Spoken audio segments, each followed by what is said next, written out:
Hello, in this video we are going to discuss a feature of democracy, and with the help of that feature we will try to check whether Zimbabwe can be called as a democratic country or a non-democratic country. The feature is one person, one vote, one value. In the previous videos we have discussed the features of elected representatives, and at the same time we have also discussed the feature of China and Mexico, that free and fair elections must be conducted in a democracy.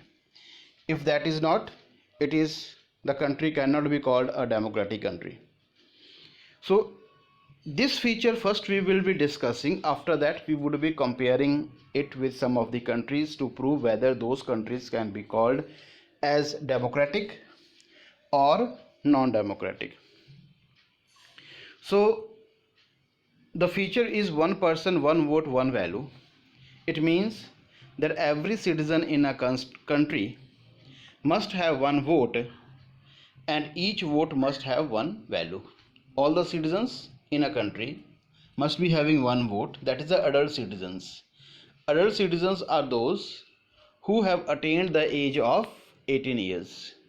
They have the right to vote in the elections, and the value of their vote must be equal.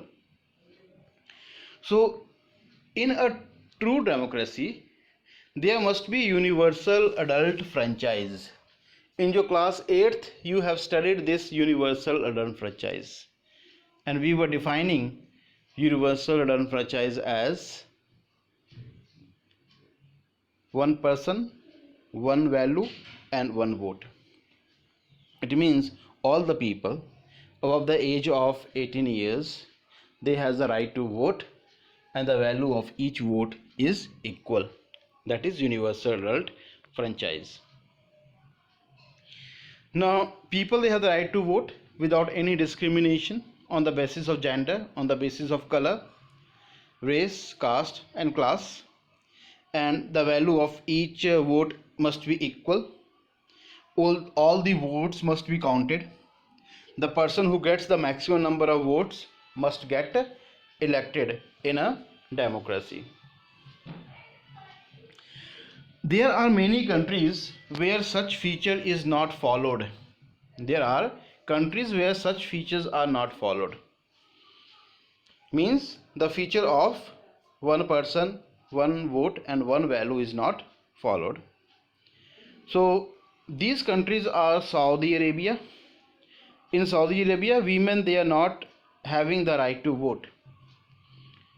In Saudi Arabia, women, they do not have the right to vote. And one more country you have, Estonia, has made its citizens rules in such a way that those people who are belonging to Russian minority, they find it difficult to get the right to vote. Means in Estonia, Russian minority, they also do not have the facility of right to vote. And Fiji, in Fiji the electoral system is such that the value of original inhabitants of Fiji, that is the indigenous Fiji, is more than the value of vote of the Indian Fiji. So these are the three cases, three countries where the feature one person, one vote and one value is not followed. It means universal adult franchise is not followed. Why? In Saudi Arabia, women, they don't have the right to vote. Only men can vote. Estonia, Russian minority find it difficult to vote. They do not get the chance to vote. They don't have the right to vote. In Fiji also, the original inhabitants of Fiji, they votes and their value is more than the Indian Fiji. So this feature is not applicable in Saudi Arabia, Estonia and Fiji. So we can say these countries are also not truly democratic because the feature is not followed. Let us take the next feature, rule of law and respect for rights. The feature is rule of law and respect for rights. Rule of law you have studied in class 8th. In the previous class you have studied the rule of law. Rule of law means that the representatives must be ruling the country according to the constitution of the country. They have to rule the country according to the constitution of the country. The rights of the people are protected by the constitution. So the state here means the government. The government should respect the rights of the citizens, and people, they are free to think, they are free to give their opinion, they are free to express themselves, and the people, they are free to form associations, and people, they are also free to protest. So every people in a country, everyone in a country should be equal in the eyes of law. This is rule of law. Means every person in a country must be equal in the eyes of law, and the country must respect the rights of the citizens. What are the right? Right to think, right to give opinion, right to express their views in the public, right to form associations, and the right to protest. Such type of rights must be provided to the citizens. They must not be taken away. Now, rule of law and respect for rights, this feature we would compare with Zimbabwe. Zimbabwe got independence from the minority rule in 1980. In 1980, Zimbabwe got its independence. Party is under JANU-PF, JANU-PF is a political party that fought for the freedom, and Robert Mugabe, he was selected as the leader. Robert Mugabe was a popular leader, but he uses unfair means to win the elections. He was a popular, but he also uses unfair means to win the elections. So let us discuss these notes now. First, Zimbabwe attained independence from the white minority in 1980, and after 1980 the party is ruled by JANU-PF, and this party fought for the independence of the country. As for in our country, Indian National Congress is the oldest political party, and Indian National Congress fought for the independence of India. Similarly, here also JANU-PF also fought for the independence of the country, and after 1980 the party is always in power. Important leader was Robert Mugabe, and he has been ruling the country since independence.